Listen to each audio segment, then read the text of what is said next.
Amen. Amen. I went to a funeral yesterday, and in a way I was kind of in the same situation as Pastor Roach. I was not invited to the pulpit, but I went ahead and had comments anyway when they asked for comments. And I generally take ice cream to family and friends' funerals. And I didn't have the ice cream with me, and I had to go back home and get it. Yeah. But afterwards, I got the ice cream and I brought it, and everybody was treated me different. I know. After I got back. Minister even came and asked for my number. I gave him my number. And he was supposed to have called me so I could have his, but we talked for a few minutes and everything changed, and I felt kind of funny in that I was kind of hurt because they said my cousin had been sick a long time, and I lived less than 2 miles from where they stayed, and I didn't know she was sick. Come on now. Huh? And when little Jerry was sick and dying, they came to my mother's house and they prayed for little Jerry.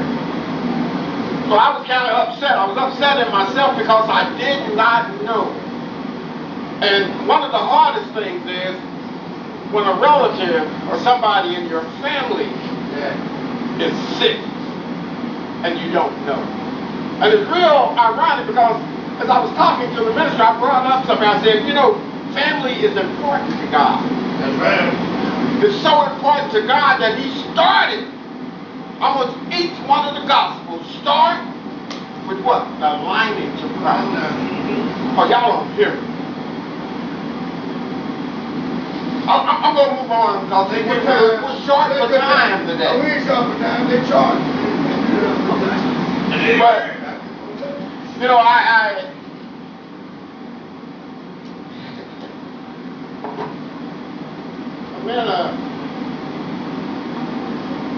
want to work this thing out, okay?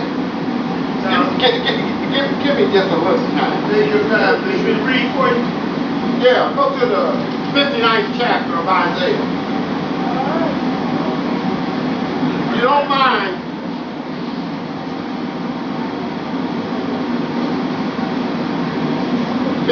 chapter, verse number 7.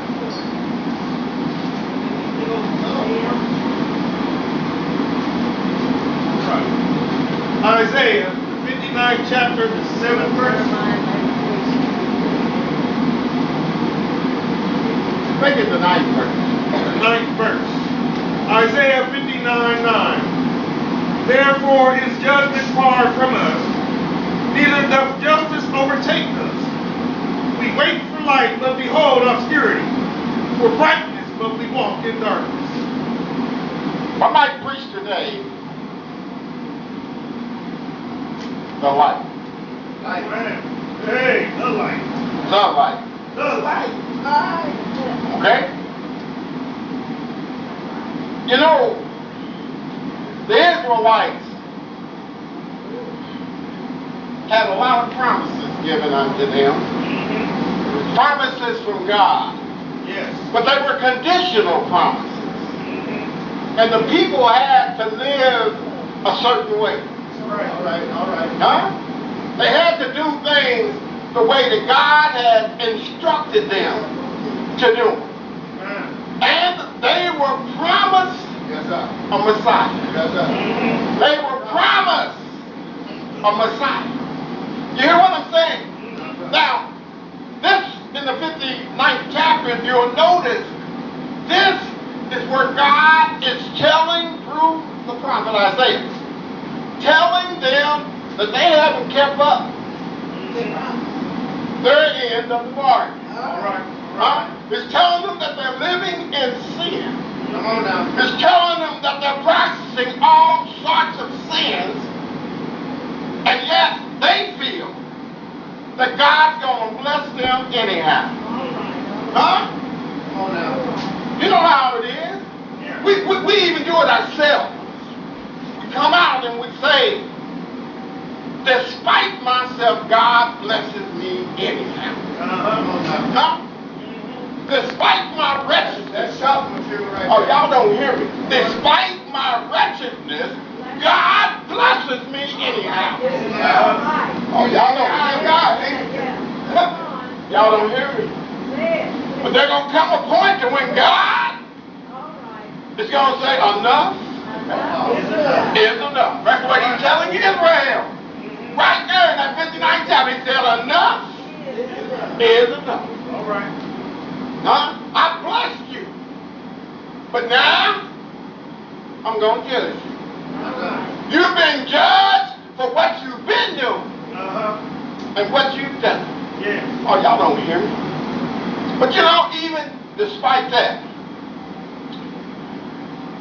they were promised and they were able, because if you go over to the next chapter, you're going to see that the prophet still, with the vision God gave him, he told them that a son is going to be given. Huh? He said there's going to be, huh? He said you're going to receive that Messiah. Huh? Yes. Despite your wretchedness, you're going to receive the Son of God. Huh? Now, let us stop here. Because see, there's something that's happened here that we miss. We miss it a lot. All of us. But we do know something. Let's go back to the beginning. All right, all right. In the very beginning. Go back to Genesis. Huh? Go back to the beginning. Can you read those first 2 chapters in Genesis, Brother Tom? First 2 verses. I'm sorry. Because we sometimes forget. See, we're getting old. The kids, we know this. We know it by heart. Genesis 1, 1 and 2. In the beginning, God created the heaven and the earth. And the earth was without form and void, and darkness was upon the face of the deep. That's far enough. Thank you. Now, it said that in the beginning, this earth was dark. Huh? It said it was void. And God said he didn't want the earth to be dark. Now, God did something. How did God do it? He said, let there be light. And it said that light came forth. He said, let there be. And light came forth. Huh? But God didn't want this earth in darkness. Huh? Isn't it kind of funny? God did all of this. Huh? And didn't. Now light came forth. But he did all of this. And he had not even put the sun in place. All right. Oh, y'all don't hear me. Light has already shined on the earth, and the sun, which the earth revolves around, had not even been put in place until the 4th day. Now I know you're wondering, how could God do this? God brought forth light because if you go over to the book of John, it says, huh? And the Word was with God. Oh, well, y'all don't hear me? You gotta look at this thing. It said that the light came forth when God said, let there be. Huh? He just merely said, let there be light. He waited 4 days before he placed the sun in the sky. How did he do all of this? Because God had with him the S-O-N. Y'all hear me? He had with him the S-O-N. And the S-O-M, the brilliance of the S-O-M is far more brilliant than the S-U-N. So y'all ain't hearing me. The sun that God had with him was the light of the world. Oh, y'all don't hear me. The sun that God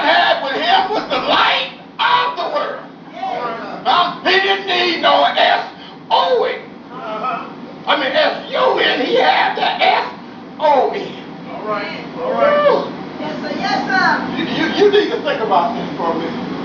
You need to think about it. When Jesus said that I am what? I am the light of the world. Oh, y'all don't hear me.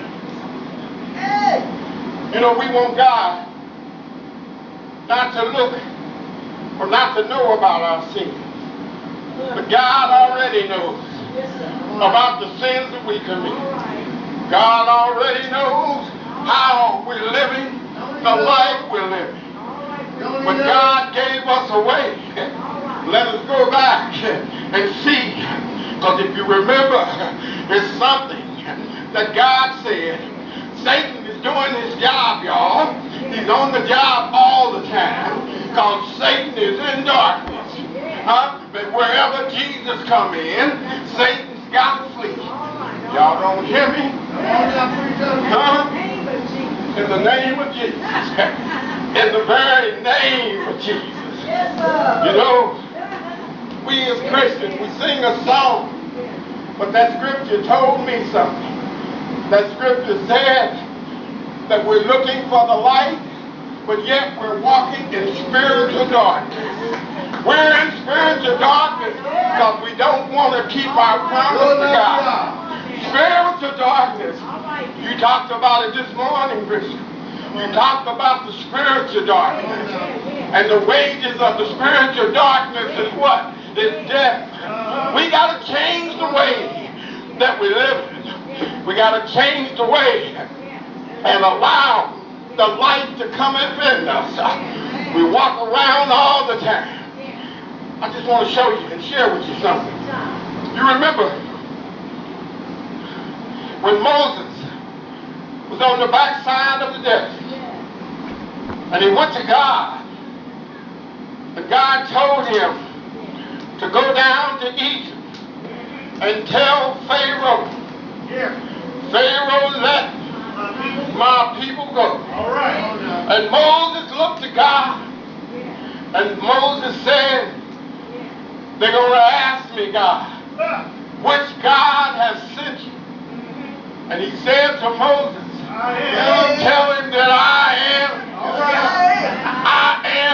is the one that sent you. Y'all don't hear me. There's a reason for that. But if you look at it just for a minute, let's stop for a minute. See, in Egypt, they got pyramids. And they have their gods on the pyramid. You got the top god, which is rock, at the top.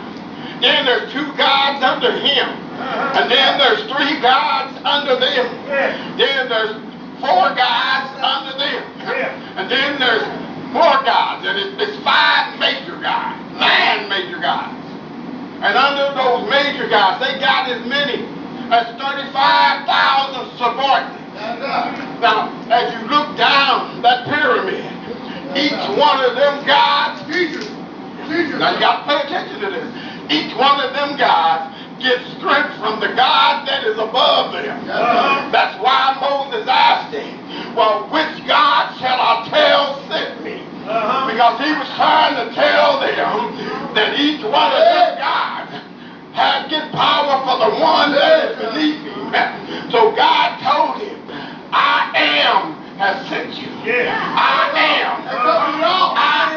Well, see, you need to understand that. What he's saying is, I am the God. I am the God. There's no other God. I'm God all by myself. I don't need to get no strength from nobody else, because I'm God Almighty. I don't need to get no God, no power from that God that's above me. There's no other God above me. I'm God. Because if you need something, you come to me. If you need some money, you come to me. If you go to the hospital, somebody's sick, call on me. Because I am whatever you need. I am the bright and morning star. I am the light of the world. I am whatever you might need. Tell him I am. I don't need nobody else. which God? You tell him the God sent you. The I am God. Y'all don't hear me. You don't hear me. I am that I am. Huh? Whatever you call. Whatever you call it. Wait a minute. We started there, but let's go over to John in the New Testament. John stranded out on the Isle of Patmos. Huh? Oh, y'all don't hear me? He said you're under Roman rule. And you're under the Greek theology. So he said, I am Alpha. Wasn't nobody on this place before I. Nobody. I'm the beginning. And when it's all over, I am the end. I'm Alpha and Omega. Huh? Alpha and Omega. Nobody came before me, and nobody can be here after me. Because we're talking about a God now. Woo, no. That's in the book. Woo! Now, and so, I just want to give you one more thing. Do you notice that the Bible tells us that the Son, when Jesus was on the cross, you need to see this. When Jesus is up there on the cross, it tells us that, God Almighty, that the sun stopped shining. Do you know why?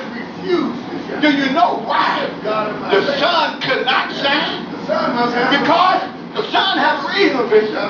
He couldn't shine because it was time, not for the S-U-N, but it was the time of the S-O-N. So see, the sun had to do what God had sent him to do. To sacrifice himself. That you and I might have life. Oh, y'all want to hear it? Woo! The sun couldn't shine because it was Jesus' desire. Jesus was shining. Jesus had to die. Come on, Bishop. Woo, y'all don't hear it. Jesus had to shine. Come on, Bishop. Jesus had to die. Yes. Jesus had to die. He had to die. Yes. Oh, Lord. But since he died, oh my God, y'all need to know that Jesus died. You need to know that. See, you need to know that because see, if he didn't die, then you and I, remember I said that Always be lost. we would be forever lost. Forever lost. He took my place. Yes. Huh? He took my place. Yes.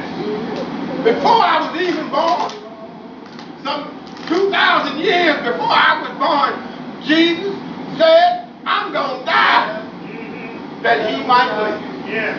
Not somebody else. It's personal with me. He did it Yes. so that I could live. Yeah. But then, what he did for me, ooh, good God Almighty. Nobody else will. He did for me what I couldn't do for myself. All right. Huh? He Yeah. took my place. Woo! He took Bishop's place. Yeah. Because he said we're not supposed to deify in our past. That's right. He forgave us of that past. Oh, y'all don't hear me? He blotted it out. Yes. The Father can't even see it now. All right. Because Jesus blotted it out. Thank you. Thank you. Y'all don't hear me? What are they talking about?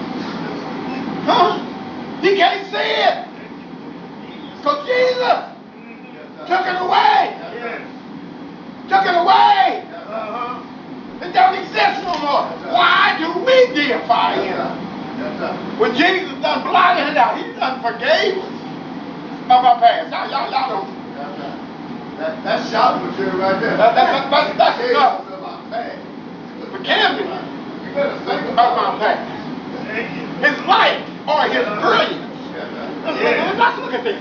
He is so brilliant, and that the light is so brilliant that the Father can't see our sins. All right. Thank you. That's something now. His brilliance Yeah. is brighter Oh, y'all don't hear me.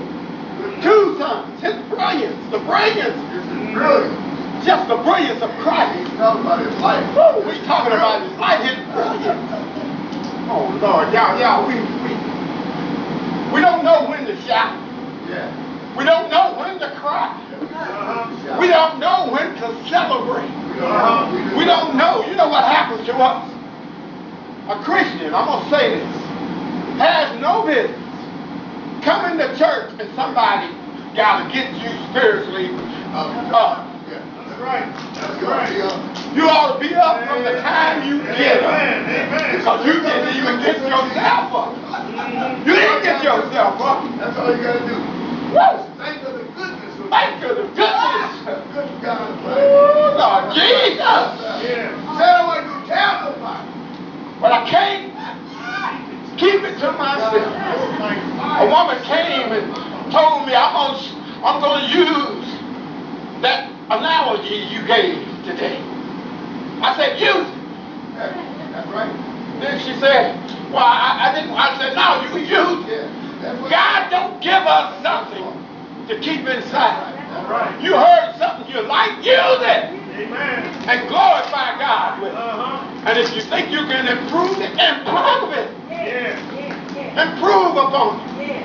Treat it like it's yours. Yeah. It wasn't mine. I bought it from somebody else. Mm-hmm. But y'all don't hear me. Woo, Lord. Jesus came and lit this world up. Yeah. You know, I used to worry Yes, sir. about people that turned away from Christianity, even loved ones. I know They turned away from it. Yeah. I worry about my granddaughter. Yeah, I love her. Yeah. Ain't no sense in me lying saying, yeah, she been disrespectful. And she did saying things she had no business saying. Things that when nobody else would have been there for, I was there. But she wanted to insult me. She wanted to insult somebody. But I'm not going to stop loving her. Yeah. I'm not going to stop loving her. She's living in a filthy world. She got a filthy mind. Anytime that you can, we are supposed to take care of our elders. All right. We're supposed to love them. We're supposed to look at them. You know, the Bible says we ought to love our mothers and fathers. Yeah. We got to. And you got to love their mother and father. Yeah. You've got to. Because if you don't love them, I just hate to see it. I hate to say it. I'm not going to prophesize on it. But hell is going to be waiting for her. It's already waiting for her. Yeah. If she don't clean up her spirit. Yeah. See, she's got to allow Jesus to come back into her heart. Because if he don't come back into her heart, that blindness is going to lead her. The blind cannot be led by the blind, but neither one of them can see the light. You know, it's a horrible thing when you cannot see the light. I'm getting older, and my sight is not what it used to be. But I do know one thing. I can still see Jesus. I don't have to have my eyes open, because Jesus is so brilliant. He's so powerful that I can see